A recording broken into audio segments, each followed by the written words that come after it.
Hey, what's going on, everybody? I am Sprout the Anti-Hero, and you are at the Sprout and Dusty Show. And with me is my co-host, as always, Mr. Dusty Grant. How you doing, brother? I'm doing well, man. After a week off, I really really dug the show you guys did last week. But after a week off, I'm refreshed, full of energy, feeling nice and easy, feeling good, ready to go, man. We got an exciting guest, an exciting show. So yeah, I'm stoked, man. Vacation was awesome. You know, I figure vacation would be everybody needs a little vacation from time to time. You know what I'm saying? It's like just one of those deals. Everybody needs that time away. And sometimes your environment helps out a lot too. You know, you're stressed out during the course of the week. You got family that's stressing out over stuff. So it's nice to get out of your environment into someplace more serene. It was. I was. It was weird. We were supposed to go to Chicago to see my family. But my dad was actually in a business meeting with somebody that tested positive for COVID. So I got word Monday night. We were supposed to fly out on Wednesday, but I got word Monday night from my dad. He's like, I just can't tell you to come up here in good faith. You know, we have to be safe. So, and he had been around my mom and he'd been around my sister and my nieces and nephews that we were actually going to see. So we ended up having to cancel our flights a day before we left, and just on a whim, we chose Eureka Springs, Arkansas. I was able to find us a place to stay, and man, I'd heard good things about that place, but man, that place is amazing. Beautiful. It's beautiful, so beautiful. Amazing. Oh, let's pay the bills first, Dusty, before we continue. Absolutely. Guys, we want to remind you, this show is brought to you by Big Fish Bail Bonds. Big Fish Bail Bonds, we love you. Thank you for sponsoring the show. If you're in the Wichita area and you end up in trouble, you should definitely call Big Fish Bail Bonds, 316-262-4100. Have your loved ones wake up at home because jail sucks. Guys, start watch parties, share the show, share it to pages, share it to groups, anything you can do to help us get the word out. We've got some people on some new platforms listening tonight. Sprout, I think it's Twitch, YouTube, Twitter.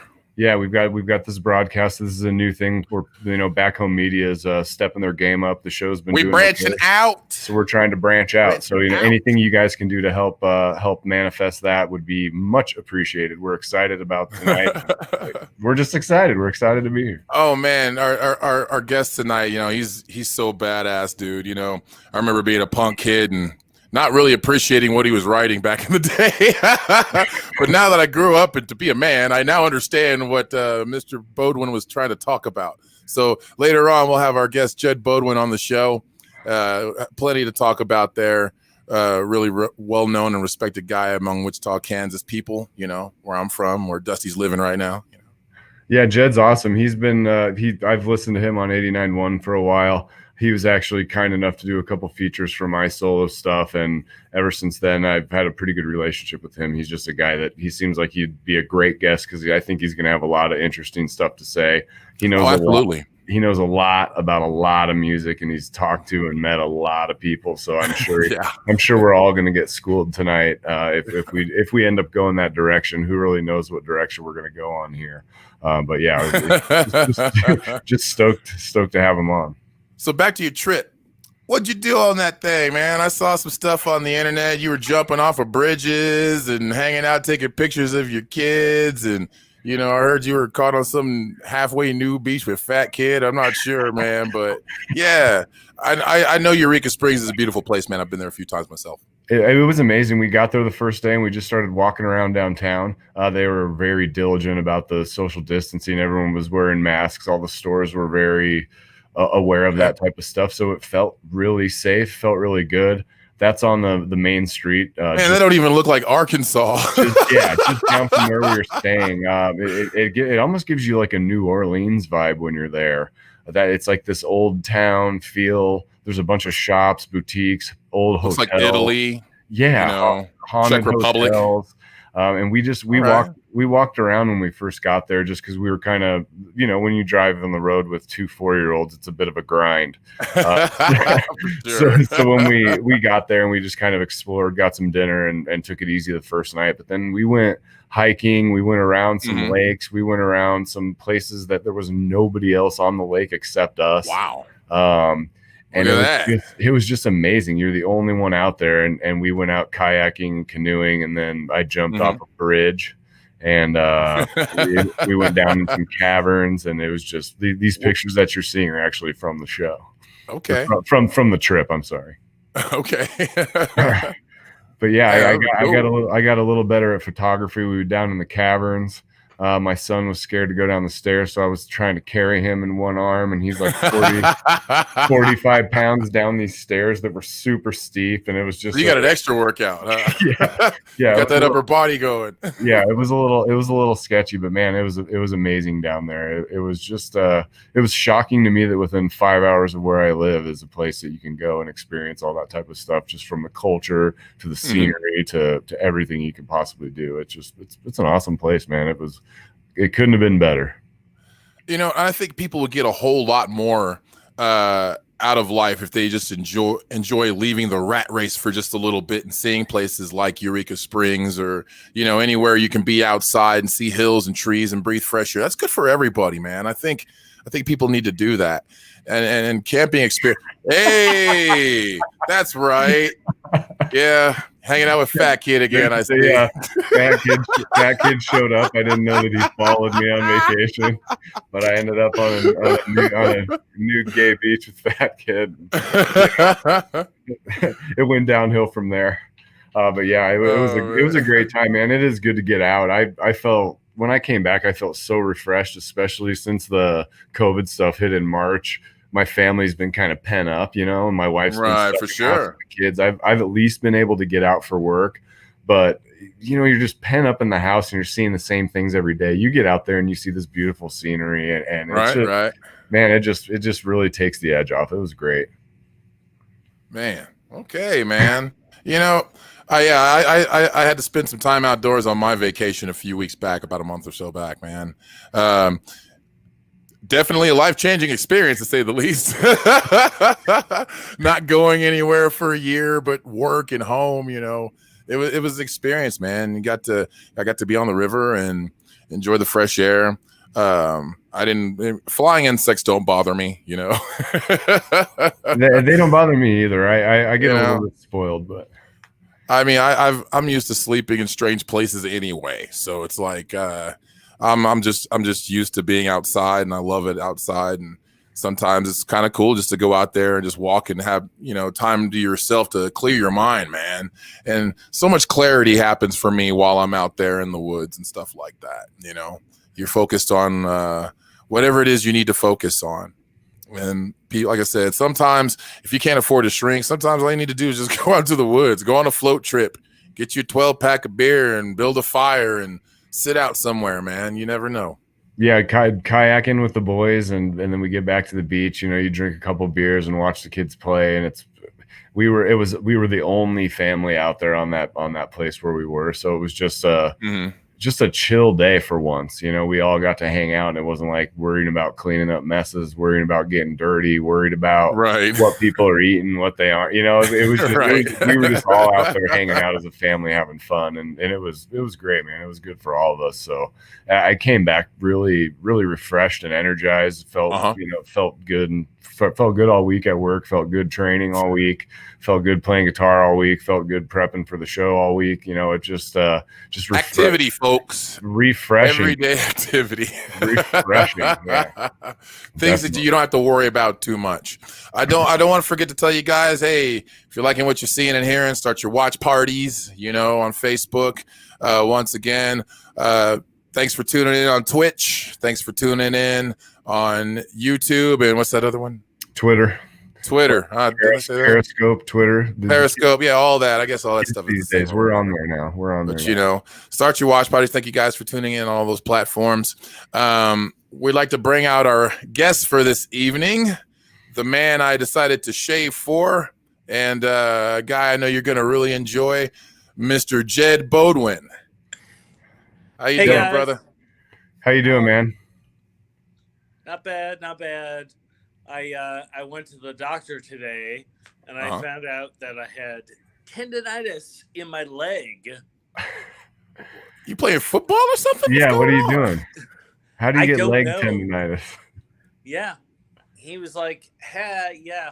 And they gave me a steroid shot. I was like, whoa! So we've got, you're on PEDs now. You're taking performance enhancing drugs for the show tonight. I am. I like where your head's at. Hey, fat kid, can we put this on the screen? Hashtag prayers for Jedd. Well, he's going through some steroid trouble right now. And if the body of Sprout and Dusty show people tune in and send his best wishes to his steroid use at this present point in time, it'll be great. So prayers for Jedd. Yeah, we don't want Jedd to get in trouble, but we don't want him to rip his bookcase apart behind him and start screaming obscenities and things like that. Anything you accomplish from here on out, Jedd, will be followed by an asterisk since you're using performance enhancing drugs. Prayers for Jedd. This show is all natural, okay? All natural. No filler. So Jedd, what have you been up to, man? How's life been for you these days? What's going on in your world? Oh man, I've been working from home since late March, okay. And I have to tell you, I don't want to go back. Really? So it's going well for you. What's that? So you're able to do the show from home and all that type of stuff. Yeah. That's great. We have a little VPN. Mm-hmm. I get up, walk 5 feet from the bedroom to where I'm sitting now, do the show, walk 5 feet back to the bedroom, go to sleep. You ain't even got to put on no drawers, man. That's dope, bro. So how did you get tendonitis? Yeah, how the hell you get tendonitis? That's a mystery. I don't know. My doctor was like, hey, you have an infection at some point? I'm like, I don't know.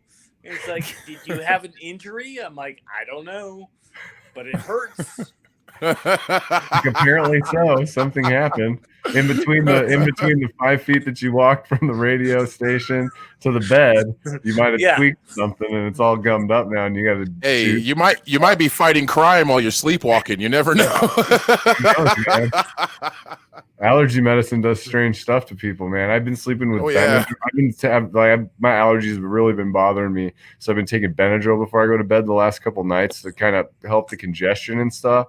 And I have been having some vivid dreams, like dreams where I can, like lucid dreams where I can talk to the person and I can like think about the answer in my head in my dream and actually say it. And it was I got offered a fight in the UFC, and I was going to fight Lyoto Machida, who, if anyone that follows fighting knows who that is, he would starch anybody. He's a legend, and it's like I would get absolutely murdered. But I'm like, why are you dreaming about that? Lay off the Benadryl. Buddy. Yeah, you need to lay off the Benadryl. Well, I think there's a COVID dream thing that happens, right? Oh, really? Is it a symptom? So do I have COVID? Did we just find out on the show? No, I mean, like in the pandemic, like I don't know. My dreams are more vivid than they have been otherwise. And so it's like the other night I dreamed that the Smurfs were mounting a major tour with a metal band. Sweet. and Smurfette grabbed the mic and she sang the dirtiest, nastiest song. And I woke up and I was like, wow, oh man, I wish I could write that. I'd be even more afraid if you woke up from that dream and had to change your sheets.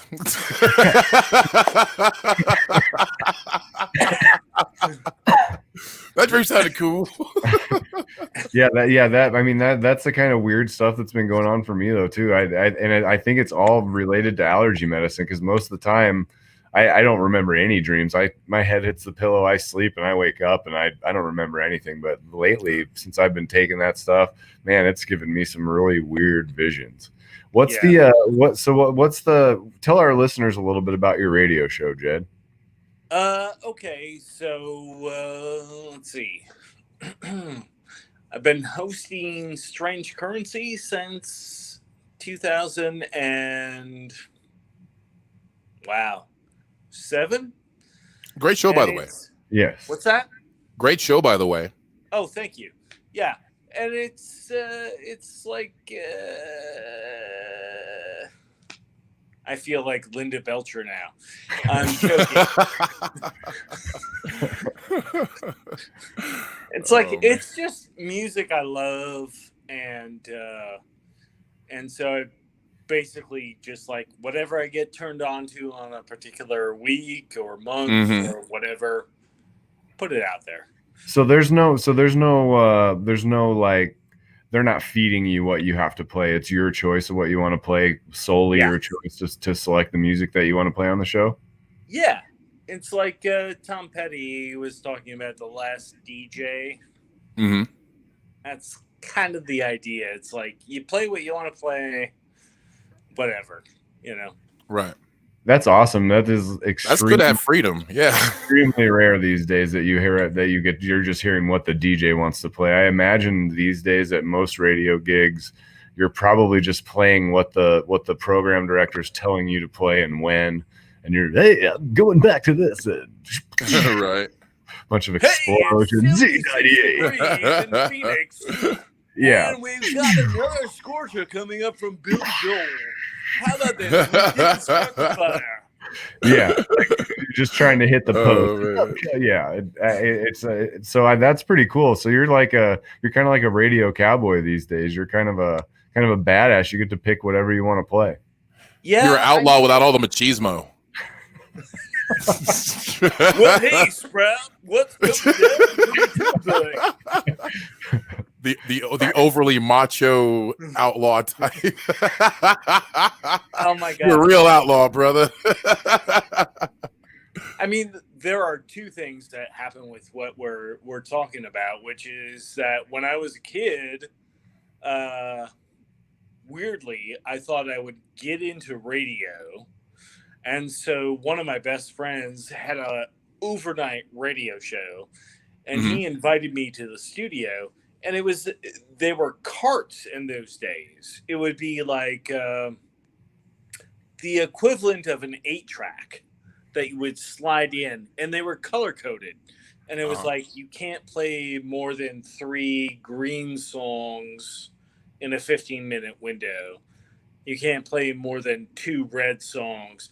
And green and red was arbitrary, right? Okay. So there's that, where it's like, how do I say this? Heavily programmed. Okay. Right. Yeah. And at the same time, I was also like trying to cultivate that persona. I'm Wolfman Jack. So did you have like a really cool nickname, like Man Child, or like Beefcake? Ricky J. Ricky J. Ricky J. Right. Like overnight it's Crash after midnight. and so it was like you can't play more than like 3 slow songs in an hour. And one night my friend Joe was like, dude, just nobody's listening, just play it. Right. Just play whatever you're feeling. And I was like, 15 green songs. It was all like CCR, Lodi, whatever, you know. So what are you into these days? What's the current flavor on your show these days? Because I know there's a lot of stuff that you show on when I'm on your Instagram and stuff. I see what the show's playing, and a lot of the stuff I know, but I can say almost equivalently, there's stuff that I don't know on there, or stuff that I find out about on your show. So like, do you have a ton of people just sending you music to spin on the show, or do you go out and seek the music and discover it yourself? How are you? What's going on with that? It's like 75 just like stuff I know. Yeah. 25 people sending me stuff. So like this month I've done the Staple Singers. Okay. Throughout July, because Mavis Staples, can we get a hell yeah? It turns 80 today. Whoa, that's a long time for anybody to be alive. Yeah. and the music is still so timeless. Yeah. I have some of those records myself. Yeah, let's think about Mavis Staples. Like, she grows up singing gospel with her family, and her dad's like, let's not sing anything that doesn't praise God. But then they hear Bob Dylan. Right. That path sounds familiar. Right? Yeah. Yeah. And then Bob Dylan apparently has proposed to her no fewer than 3 times in his lifetime, like, Mavis, Mavis, you should marry me. Man, wow, had him swinging, huh? So you're on like a gospel kick now? Is that what you're telling us? Well, I mean, it's like the music of civil rights. It's like that moment where the secular and the religious met up, right? Yeah. That would have been your mid to late 60s through 75, 76. Yeah. You had a lot in that time in particular, and a lot of that was protest music. Yeah. But and the funk and gospel really went well together. It was fantastic. Exactly. And so, the Staple Singers, they had that, and then of course there's I'll Take You There. You guys are familiar with that tune? Yes, very. Yeah. Heard it at every black wedding and barbecue since 1979. Yeah, that song's fun. I've heard that too. Yeah. In fact, pick a Tyler Perry movie. But that bass line, which is David Hood, his son is Patterson Hood of Drive-By Truckers, if you're familiar with them. And Mavis is calling out the players. She's like, Daddy, give me some of that guitar. Davey, play that low bass. And it's so amazing. It's like this feat of improvisation, right? Like, you have this tune that's like written out, but David Hood's bass is like boom, boom, boom, boom, boom, boom, boom. Yeah, we all know it. Memorable. Yeah. So I've been doing this last month the Staple Singers and then Chicano Batman. You guys right with him? Chicano Batman. Oh, you got to explain this to me. It sounds like I don't. Yeah. Already. Here we go. Let's go. Educate us, Jedd. Come on, brother. Yeah, no, it's like a combination of like Philly soul, from the 60s and 70s, right, and then like Latin music from Los Angeles during the same era, with like the drippy, dreamy percussion production kind of stuff that we do today. Sounds like a really funky sounding Santana. Almost. Exactly. That is the perfect example. And I was like, I'm gonna check that out.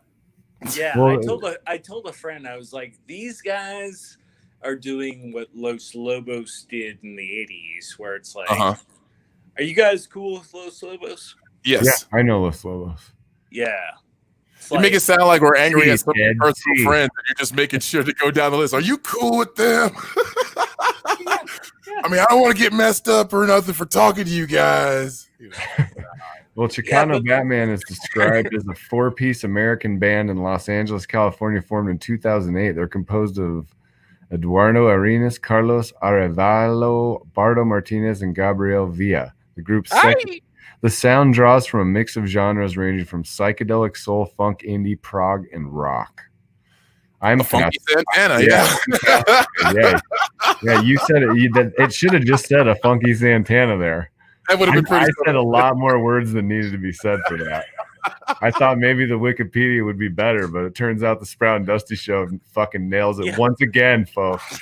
Tune in every Friday, 7:30 p.m. Central.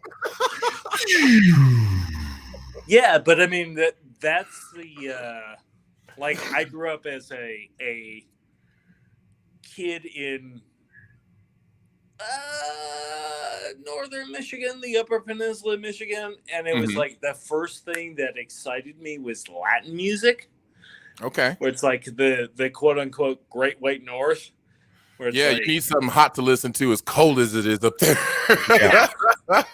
10 It was feet like my first favorite band was War out of Long Okay. Beach, California. Right. Lowrider, The World is a Ghetto, blah blah blah. Yeah. Right.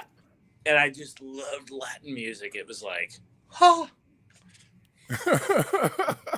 You know, I felt that way about rock and roll. I mean, I'm sitting in a neighborhood in Northeast Wichita, surrounded by black people and gangster rap, and I just want to hear loud, distorted guitars. You know, it's like you don't know where it comes from, but you like it. You know, I totally feel that. Yeah, I mean, yeah. Music has a tendency to take you places too, like especially like, for example, you're from northern Michigan.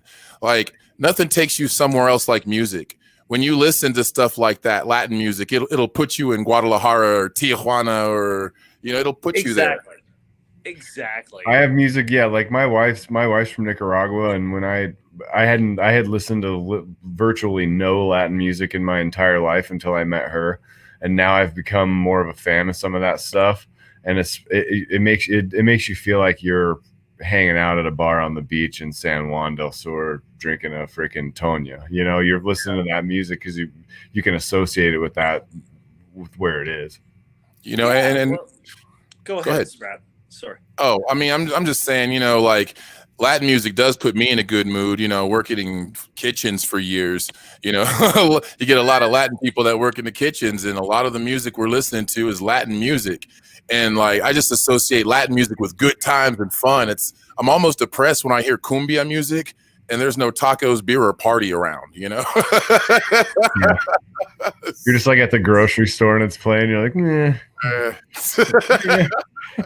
Well, I feel like there's that intersection with Latin music and blues music as well, where it's like they're lyrically, it's often like either about like celebration or complete despair. Right. Yeah, it's bipolar. and sometimes in the same song. It's like, I won $1 million. Everybody hates me. I can't do anything right.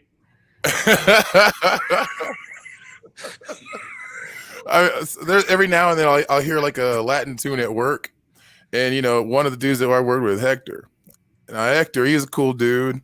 And I had to ask him because some of these songs, like the emotion sounds hot, and I'm like, man, brother, what's going on? Oh, he just lost his van in a bazooka gunfight. I'm like, man, what the hell y'all listening to down there? Yeah, I asked my wife. Y'all really listen to this shit on the radio? I asked my wife, and she's like, they're all about the same thing. They're the one that, like, the stuff that she listens to is a lot of the dance music. She's like, all the songs are about sex.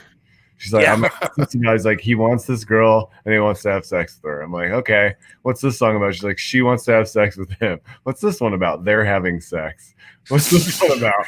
They're having sex with those other people. Okay. In one way, any one way, shape, or form, all the songs lead back to sex, So Radio Nicaragua is an orgy, huh? Yeah, it's a lot of the Central American Latin music that she like the dance stuff, the more hip hoppy. That I can't think of any artists off the top of my head because I don't seek that music out, but I just hear it a lot. So I'm always, you should seek it out, Dusty. I just can't get into it, man. When I seek out things that are really heavy or something like that, There's a piece of broccoli by my head. What's going on? Did I get an achievement? Do you see that? We have reached the half-hour mark, ladies and gentlemen. But I mean that's the thing. Like I wrote broccoli. When Chuck Berry died, I wrote a piece about him, and it was like no particular place to go. You guys know that song? Yeah. Yes. Definitely. Right along my automobile. Yeah. Yeah. That song is about like, where are we gonna do it? Right. Yeah. Where we gonna park this thing in Neck, honey? Yeah. Simple. And for you kids listening and watching that don't know what necking is, it's pretty self-explanatory. You know, back in the day, you weren't too like invented with your sex life, so you just nuzzled necks for half an hour in the backseat of your car. It was Yeah. I guess it was fun back then for what they had to do, but you know, Yeah, we a lot it's freakier like- today. It's like we can't go there. We can't go there. We're gonna find someplace and we'll do it. Right, It'll right. be fine. Think about the pressure to perform at that point when you're singing that. You're like, you've been driving around all day looking for a place, and then you Chuck will come through. and you finally find a place. You have to deliver the goods, baby. That's a lot Chuck could deliver. That's a lot of pressure. That's a lot of pressure. Chuck's the man. He can deliver. Just thinking about it. He's the one man back then that could write a song about that and deliver. Yeah, probably. Yeah, probably. He probably wasn't too. Probably wasn't laughing. Oh, like Jerry Lee Lewis, he could have. He could have. So you talked about your writing, Jedd. Tell us a little bit more about your writing. Who are you writing for anyone currently, and tell us about that. Yeah, I do a lot of stuff for popmatters.com. That's been my major outlet since 2011. Yeah. Okay. So did you start out in radio or journalism first? Great question. I started out wanting to be an academic. Actually, I started out wanting to be an actor. Okay. That was my jam. I was going to be I was a thespian. I know the type. I know. Yeah, I dated a couple. A pot of jam.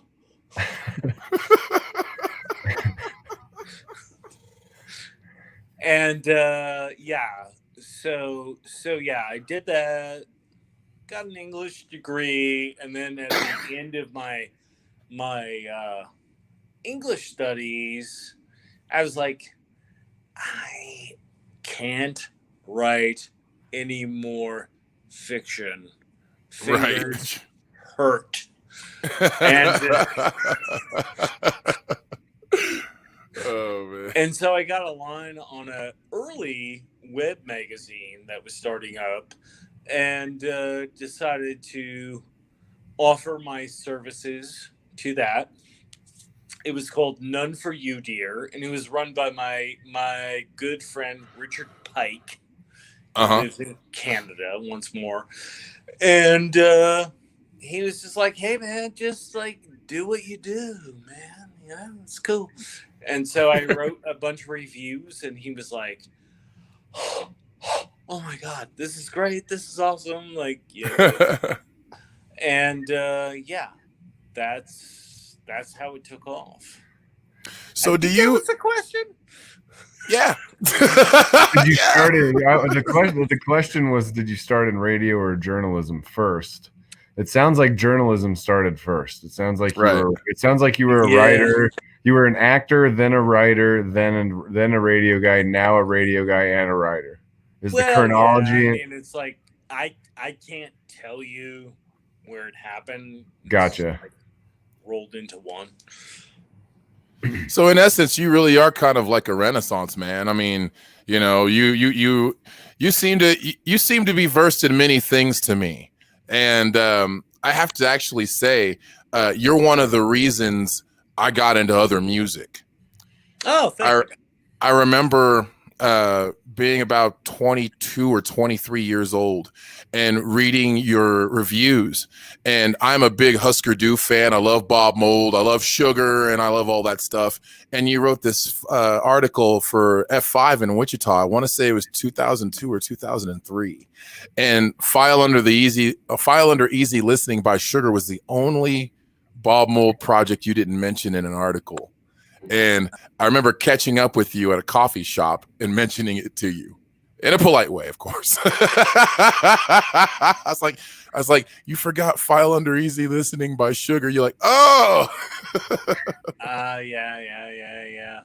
Yeah. I mean, you asked me a question,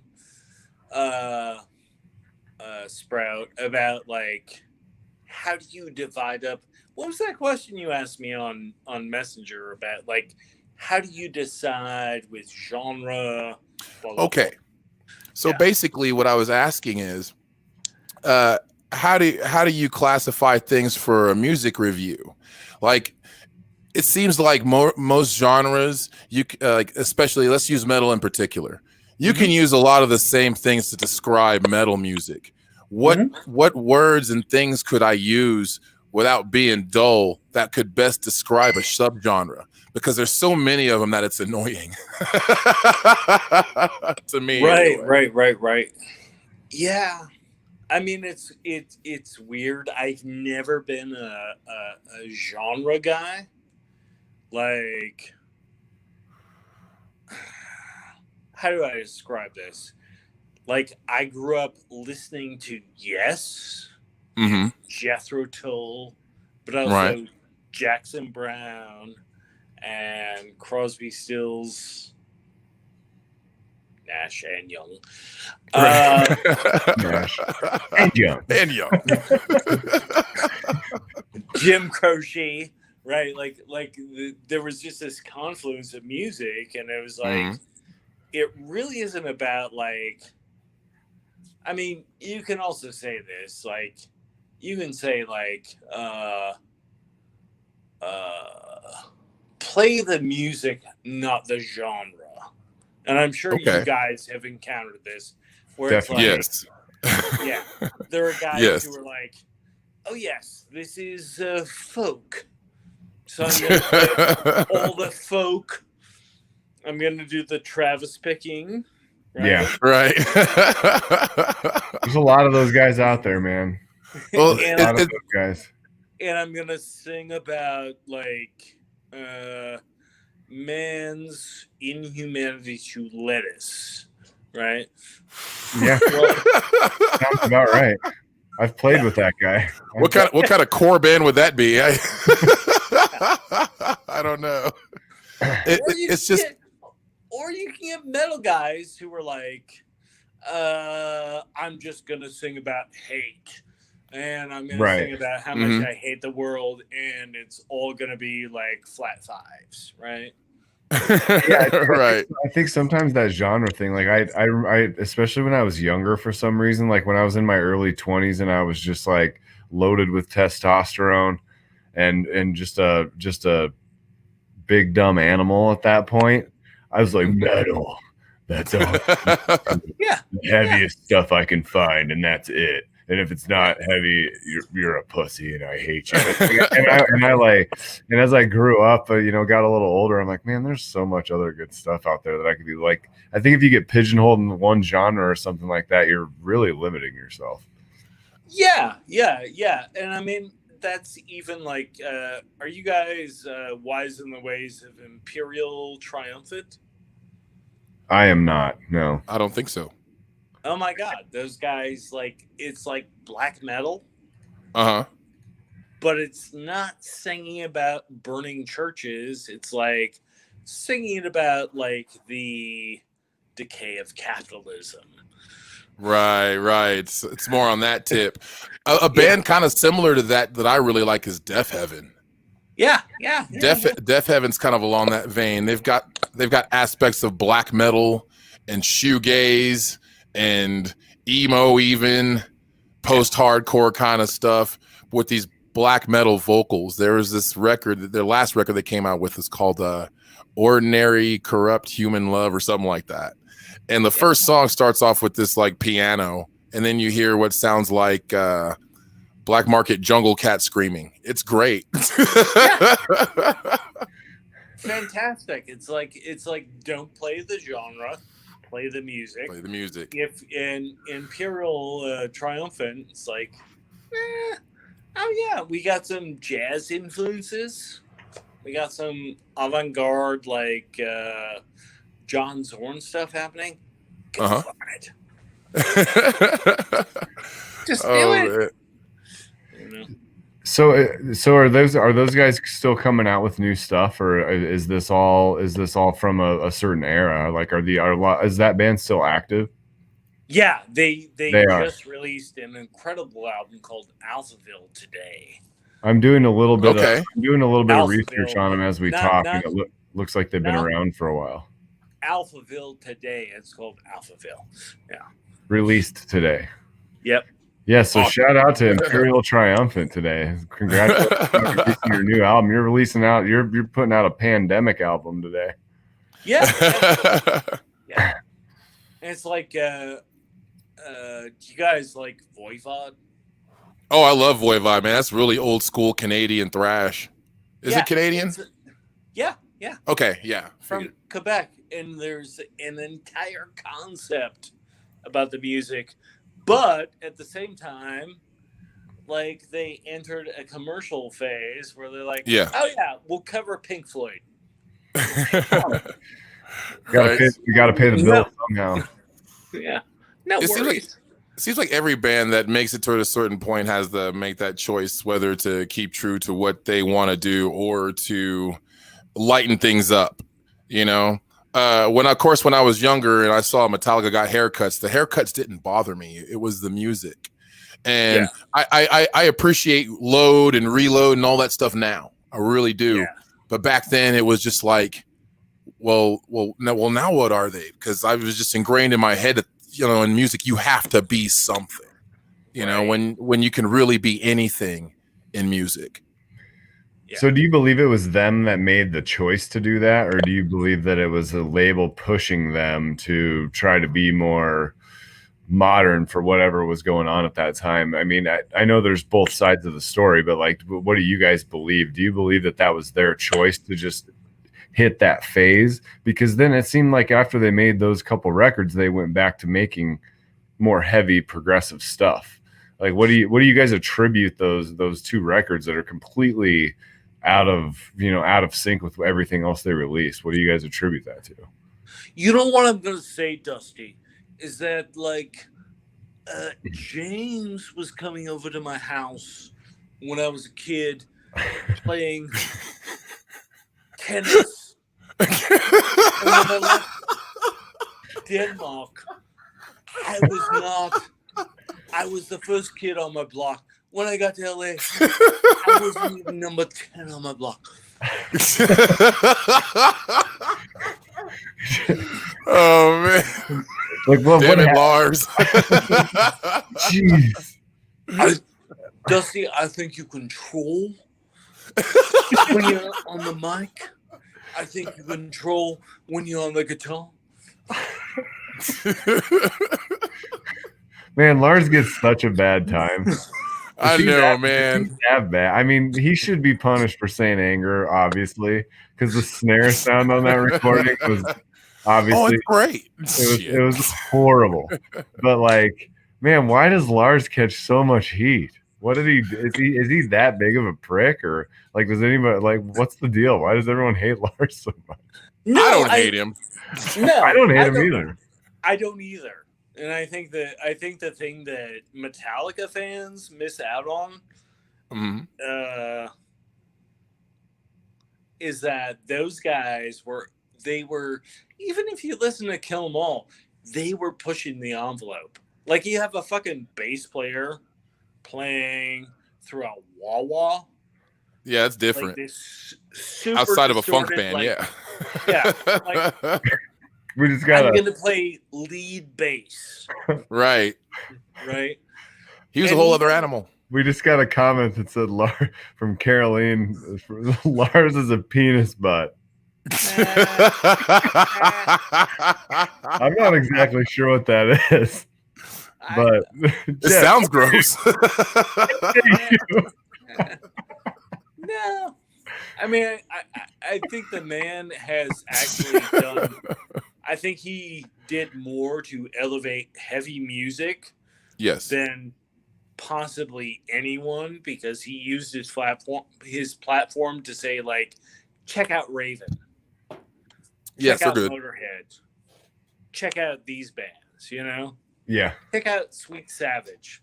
Like I could just be like, whatever, those were the people in my background, whatever. But it was like, seriously, like these guys should have been bigger. Yeah, there was a lot of that. There's a lot of stuff in that era that people wouldn't have even known about unless these bands out here gave them that credit. And that's just like you said. I mean, I've listened to Raven, I've listened to all that stuff. I like Biff Byford and Saxon and things like that. You know. Yeah, and that, I mean, Sprout, how old are you? I'm 40 years old. Dusty? I'm 39. Okay. Yeah. So that was a thing when I was a kid in 1986 as a 14-year-old. Mm-hmm. Roll out the cassette inlay card and look at the thanks. And whatever bands, it was like Anthrax was thanking the Crumbsuckers. Right. Crumbsuckers are good. Huh? Crumbsuckers. Well, I remember buying, even from the days of buying CDs, pulling out those booklets and reading through the lyrics and the artwork of the album and all the thank yous and all that type of stuff. I mean, I always found that stuff fascinating. Oh yeah, I lose myself for hours reading liner notes while I'm listening to CDs. You know. I remember reading the entire Hatebreed Perseverance album, and like I was actually kind of going through a rough time at the time, and I heard I Will Be Heard on the rate. I must have heard it on, God, at that time it might have been Headbangers Ball, but I heard I Will Be Heard, and I immediately went out and bought the record, and I was kind of going through a rough time, and I read the entire liner notes of Perseverance, and Jamie Josta just has this fire on that album. He got deep on that one, man. Yeah, just telling you to quit being a, bite down on your mouthpiece, kid. Get up and keep swinging, man. And it was like what I needed to hear at that exact time. And I specifically remember where I was when I unfolded that huge thing and read those lyrics. And it's almost sad that consumers of music now, a lot of them don't get that type of experience with their music. Those are things that I remember. Yeah. I mean, that was the whole thing. Like when I was an elementary school student, I got to go home for lunch. And so I go to the local drugstore, ride my little 3-speed bike up there. And every Tuesday it was Hipperator magazine, or one Tuesday a month, Hipperator Circus. Right. And I would buy them, and then I would I remember buying those rags. Open my history textbook, place Circus Central, and I was like, who's going on tour?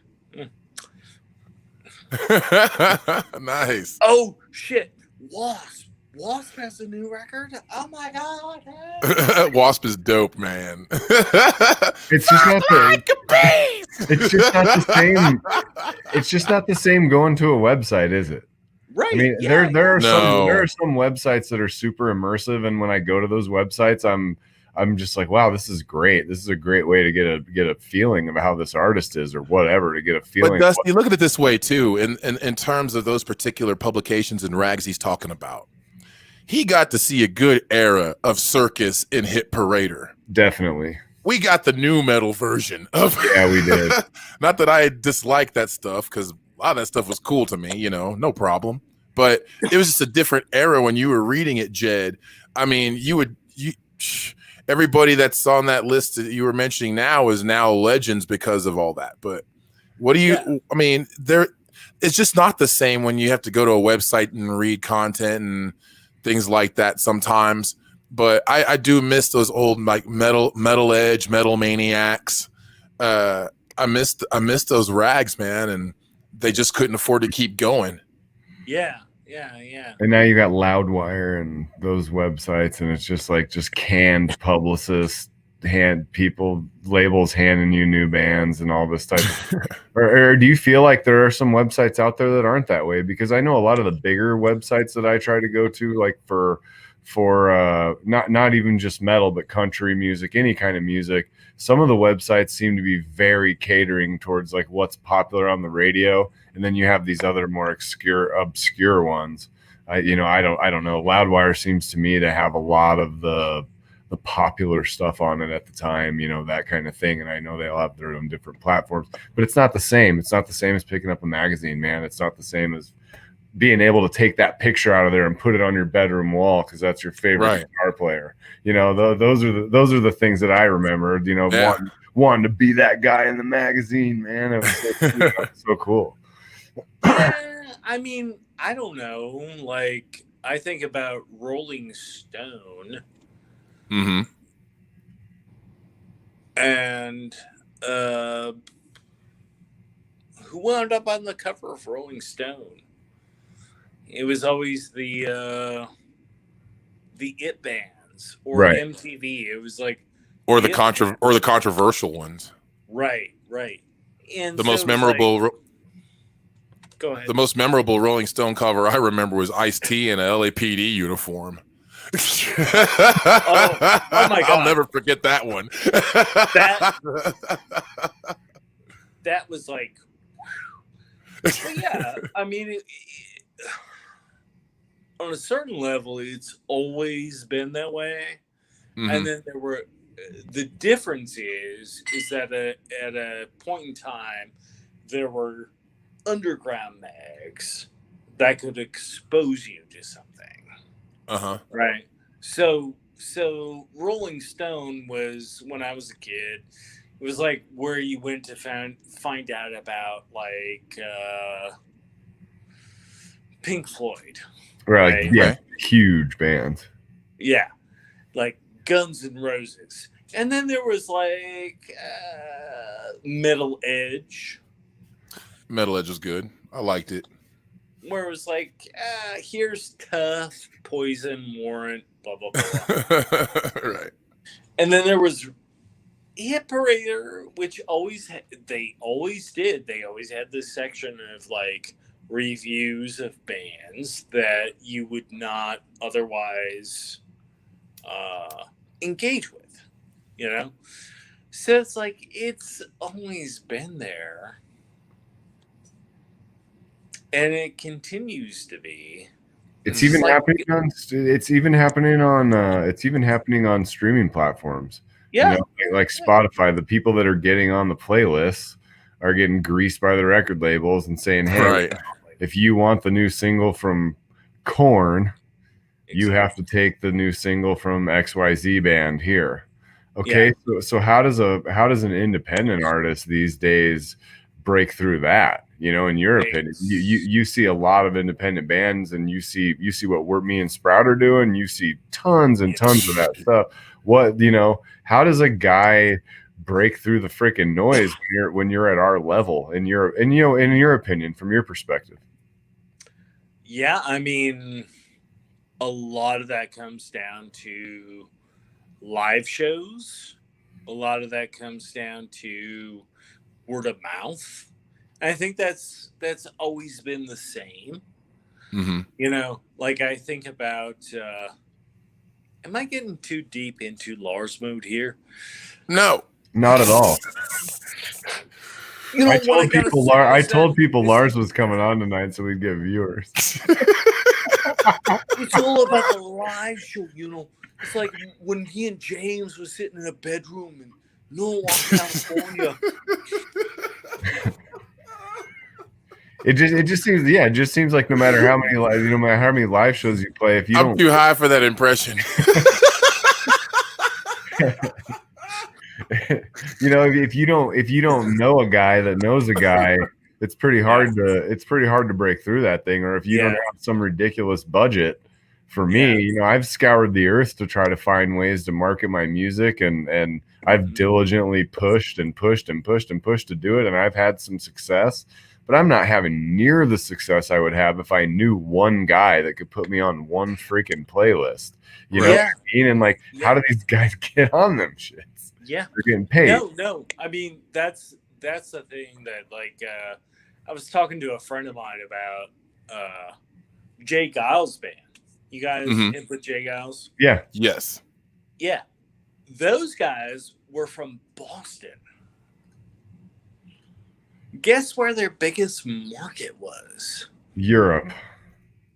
Detroit. Detroit.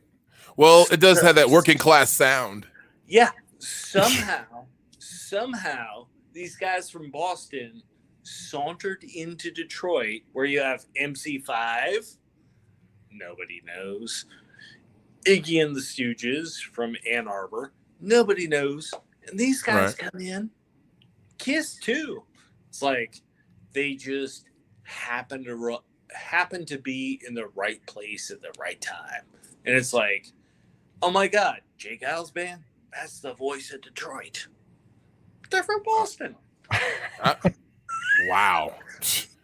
You know, yeah, it's amazing. Like music scenes are just as easily a petri dish as a petri dish is. Yeah.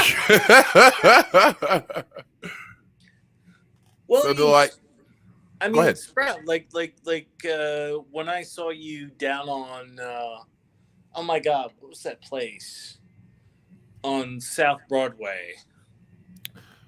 Well, I wasn't hooking. Let's see. Is it Champ? No, what was that venue? I crystallized it in my mind today, where I was like, was it just past the underpass? Elbow Room? No, I don't think it was South Broadway. I want to say it was Maple near Maple and West Street. Was it Champs? Yeah, Champs. Yeah, you're right. Yeah, definitely. Yeah, Champs. It's like, what the hell was happening there to bring people in to hear metal? It's just like there's a moment, right, where it's like, could go either way. Well, Champs, for a long time, for a period of about 3 or 4 years, a sports bar that had karaoke was now hosting metal. And I want to say this was probably 2001 or 2, probably 2003, maybe. Yeah. Anyway, every weekend you can go see metal bands, and this place would like be bursting out the seams with everybody's favorites any given weekend. And milling around in that period of time, holy cow. And I'm officially old enough to start talking about a scene. All right, so like back in those days at Champs, you know, Bob Sparks, Big Bob, rest in peace. He was the MC at these shows every weekend. And the characters, the cast of characters you would see walking through, a lot of local legends, it would be kind of amazing. And when I was starting out in the scene, it's like, I can't believe this person's here to see this show, or holy shit, I heard this guy never comes out, you know.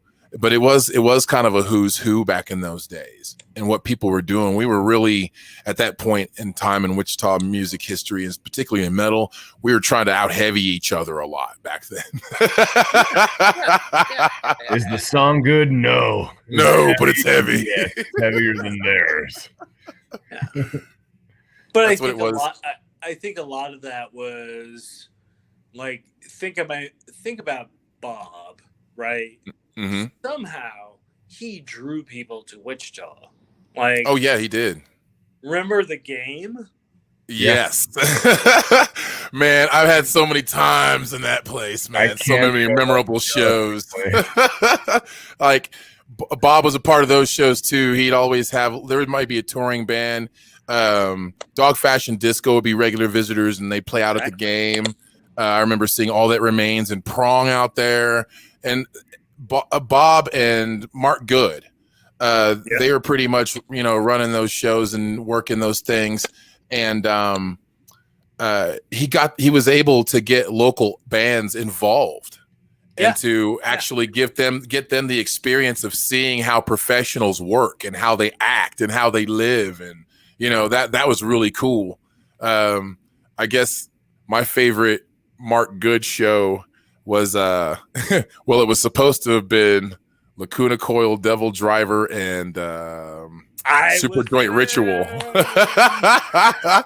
So the guitarist and I, Justin Wenrick, in this band called Zero Cell years ago, we were there at this place called Club 305. It used to be the Big Fish, and it was on 305 South St. Francis. I can't believe I'm old enough to remember that shit. Anyway, Uh, so, Superjoint Ritual showed up at about 10 a.m. and we start loading their stuff in. At about noon, the stage manager comes out and says, "Oh my God, this stage isn't up to specifications." Now, if anybody knew anything about this particular club, you had Kitty, 12 Tribes, 40 Below Summer just a month before on that stage, and it was just fine. And so a month later, here we are. The tour manager walks through and said, "Well, Phil Anselmo could jump 6 feet in the air." I'm just kind of like, he could jump 6 feet in the air and he might break his ankle on this stage. So Mark Good worked it out to where he rented this stage. We had like 4 guys, 300 plus pounds, my ass, and a few other people on the stage, and it was just fine. They had to do some, maneuvering and building. And the stage manager comes in and is like, nope, we're going to take off. Now, Joe Fazio and Hank 3, they were like, man, we played on dirt floors before. We're not bothered, but man, whatever. So they took off. Lacuna Coil shows up in an Alien versus Predator promotional bus. And that bus. It was so awesome, man. I was like, kids will die in that bus. Right. They show up and they're like, okay, we'll play the show. Devil Driver didn't even know they were supposed to be there. They were already in Lawrence, Kansas by the time somebody got a hold of them to let them know the show was going on. And it would have cost them more money to turn the bus around than it would when they were getting paid. So they kept on. And so Mark Good whispered in Robert Sparks' ear, and Robert Sparks looks at me and goes, "Sprout, 0 cell ready to go?" I was like, of course you're going to lie. Yeah. So Jeff. Gotta call everybody. And there's already bands in the parking lot with their gear waiting for the opportunity to be a part of this broken down show. At least we could play with Lacuna Coil, And so we got an opportunity to play with them, and it was a whole lot of fun. It was memorable. I never met actual Italian people before until then. They were really, really cool. And their music, I like their music a lot too. But just the scene then was just so much different than it is now. Yeah. But I mean, that thing that we were talking about with like that prong show at the game with All That Remains, I remember they were kind of pissed because they didn't know they were going to be playing outside. Right. I remember that? Yeah. They ended up moving Prong inside. Yeah, and Prong played for exactly 12 minutes. Yes. And there was a little brawl, if I can remember correctly. Yeah. There was a little brawl. Yeah. I wasn't a part of that shit, but there was a brawl. Did it stop the whole show? The brawl stopped the show, or Prong said, "Fuck this, we're out of here. It's not safe." Or what stopped the show after 12 minutes? Well, I think it was like literally like the day had somebody overbooked everything. Man, there was like, if I can remember, there were 15 bands on the show, and you're starting a show at 3 p.m. You got 15 bands, and you're not going to go really past 1:45. I mean, yeah, no way. The later the show went, the shorter the times were cut. Yep. Yeah. So yeah, Prong was like, Tommy was like, "We got one more." It was like, "You just played 2 songs." It better that one more better be "Snap Your Fingers, Snap Your Neck." Yeah. It better be. You better play that shit. That's what most of those people were probably. I mean, I've met Tommy Victor a couple times over the years on the road, and I could see that right now. I was like, "Well, guys, we got 3 more left." I know we just started. He's a New Yorker, New York Jets fan too, like me. We have similar pain. So for you guys, I have a question for you. Like, what was your entry into music? My entry into music? Church. Yeah. When I was a young boy, my parents went to church, and I went to Grand Chapel AME, and that's pretty much my first recollection of musical instruments like drums, guitars, basses, things of that sort. And that was that, other than what was on the radio. But as far as what I can hear and see tangibly, church was probably my first recollection of music. My first recollection was listening with my mom. My mom used to listen to a lot of music, like Hall & Oates and stuff like that. I can remember listening to that stuff when I was young. Like as a musician entering in, I was actually playing college football, and I went home back to my hometown, and I had some friends that had instruments in the basement, and one of the brothers was a drummer and the other brother played guitar, and they started playing some cover songs, and I just kind of hopped on a mic at a party on a whim, and people seemed to dig it. And I ended up actually quitting football and moving back to my hometown to start a band after I got a little taste of that. So that really kind of entered me into being a musician, and it's been downhill ever since. my first band ever was this. It was a band of my friends. We were called the Sleepy Weasels, and we named our band after the special operation from the movie Hot Shots. They had Operation Sleepy Weasel, so that's what we named our band after. It was just me and some friends, and we were in high school, and I would go to their houses and things like that. Yeah. If I told you that my entry into music was playing Limp Bizkit covers, would you believe me? Oh, totally. Yep. I think the first song I think the first song I ever picked up a microphone to at a party to sing was like a Limp Bizkit song, like either Faith. I mean, it was a George Michael song, obviously, but I think we tried to do the Limp Bizkit Faith version at the party, and I'm sure everyone was drunk enough to where it might have sounded halfway good. then we got inspired, and that's where it started. I mean, there's pictures of me wearing basketball jerseys, sagging my pants with Adidas. Like Dusty, not even I sagged my pants back in the day. I was fully into the new metal, rap metal, that movement. It just hit at the right time. It hit at the right age. I was an insecure, 19-year-old guy. And yeah, man, we don't have to put up with this shit anymore. Driving around, the suburbs of Omaha, thinking I had it rough, wearing Adidas shoes, and but that strangely enough, that is my entry into music. That's when I found out I wanted to be a musician, and it really morphed from there. Yeah, that's interesting. I mean, like, you guys brought up like the new metal, rap metal stuff, which actually in that era I had kind of checked out of music in general for a little bit. Mm-hmm. But a friend of mine played me like, what's the Limp Bizkit album, like Starfish and the Infinite Starfish and the hot dog flavored water. Yeah. I didn't. My favorite Bizkit record is always the first one. I mean, when new metal was coming out, I did like a lot of it. I like stuff like Downset. I like that stuff. That was cool. But I was really into hardcore punk. That's what I was. That was my school. My first after the Sleepy Weasels, it was nothing but hardcore punk bands. I was in a couple of ska bands that didn't last very long, but that was just my school as far as music. I was a little bit different of a character. Yeah. I can't imagine why you in a ska band wouldn't work. This church boy went punk rock. It was crazy. I mean, church is such a weird thing to me because I was raised Catholic. And it's weird to me too. Like music in the Catholic Church, I don't know, Dusty, if you're from that tradition, or Sprout, but it's it's like.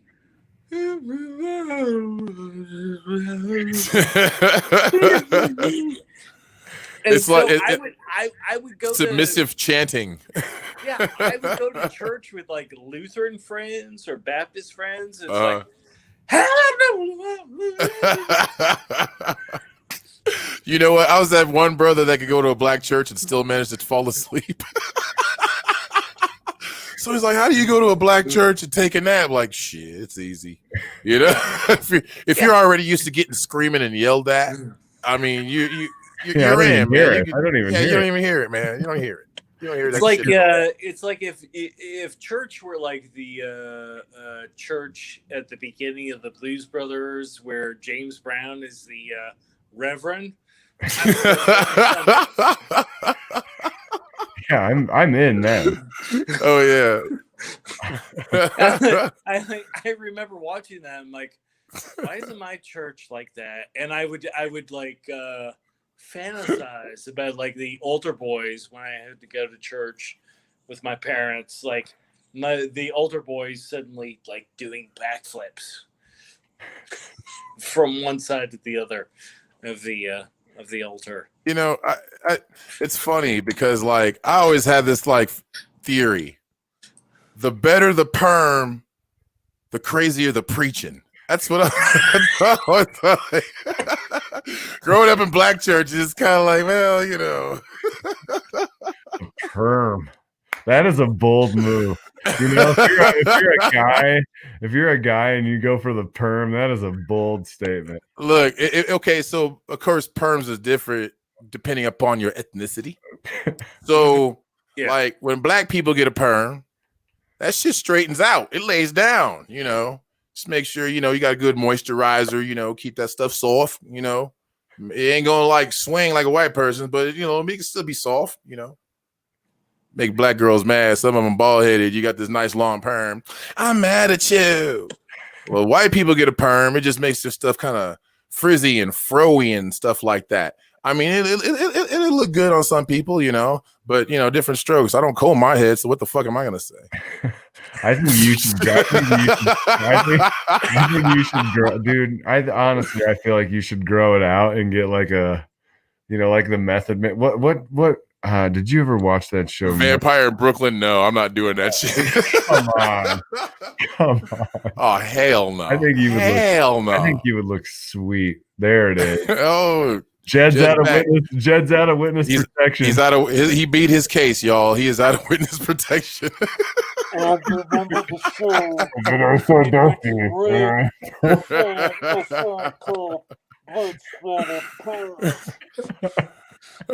man. Well, it's almost time for us to get out of here. Actually, it is. But we got to take a second to thank Big Fish Bail Bonds for sponsoring the show. #1 bail bondsman in Wichita. Check them out, 316-262-4100, 24/7. Check them out. Have your loved ones wake up at home because jail sucks. Big Fish, we love you. Thank you for sponsoring the show. Thank you. Jedd Beaudoin, thank you so much for coming on the show. I was thinking of the story that you told before. I was thinking of that too because at the beginning I almost forgot his damn name. Like, oh man, I'm gonna be a dick and forget his name. Why we do the pre-show meetings. It's been a pleasure to have you on, man. Anytime you ever want to come back, we just hope you have fun. Oh my God, guys. It's so good to see both of you. And Sprout, like you gave me a kick in the ass early on in my local career. Like, why didn't you write about metal? People couldn't tell I was a metalhead these days, but and honestly, I had that moment where it was like it was kind of like I would fucking love to, pardon my French, I would fucking love to, but I didn't know that the kids would dig it. But once you did that, once you wrote that letter, it was like it opened up a window to another audience. Man, that email was back in 2000 and yeah. Holy shit. Let's not. Whoa, almost 20 years ago. But then I came to see you at Champs and you were like, this song is called Blood Splatter Patterns. Murder Cycle. Yeah. And you fucking owned the stage. Anyway, I appreciate being able to talk to you. And Dusty, yeah, I know. It's really, that's what most people say about me. Most people are like, it's Dusty. I remember this life-changing moment when I met you, Sprout. Dusty? No. That's not what I'm saying. Dusty, all right. That's not what I'm saying at all. Like, no. you have this incredible hustle that inspires me, and I'm like, I need to work a little bit harder like this dude climbing the ropes, because every day we're all climbing the ropes, right? I appreciate that. That means a lot to me, man. It's a never-ending gym class, brother. Truly, we all climbing the ropes. By the way, when you're as dumb and ugly as I am, you have to work hard. You stop that. Stop that. You young men, stop that. I have to say that for the record, I might be one of the few people in America who earned an F in gym class in 8th grade. You heard it here first on the Sprout and Dusty show. Ladies. He got an F in something, and it was gym class. Well, shit, the only class I got an A in was lunch. Gym class was the only one I was any good at. I also got an F in 7th grade English. I failed 7th grade English. And now you have a degree in English. Right. Exactly. And you speak English very well. Well, I don't know about that. I don't. I'll admit that. My English sucks. Well, thanks everybody for. Oh, go ahead. Yeah. Listen, guys, I really appreciate the offer or the invite to come on the show. I hope I didn't ramble too much. No, it was great, man. We had an awesome time. Everybody listening, stay safe. Take care. Indeed. Man, thank y'all for tuning into the Sprout and Dusty show. Thanks to Jedd Beaudoin. Thanks to Big Fish Bail Bonds. Yo, fat kid, drop that beat. Well, I don't think and I thought it, that's different. I said what I said and I meant it, or lamented. Words given weight without thought in a person, the way that I talk and the way that I ought to be able to pause and to say that the fault can be placed on my arms. I display full assault to disgrace in this arm. Pray for the day they could wait for the calm. You can't control the storm, only weather it, whether it's 5 weeks and 5 days of rain sideways, or scorched earth, search for death or water, left with all the thorns, with the petals gone, settle on the breath of autumn. If the ground fits, wear it, the crown fits. If the ground fits,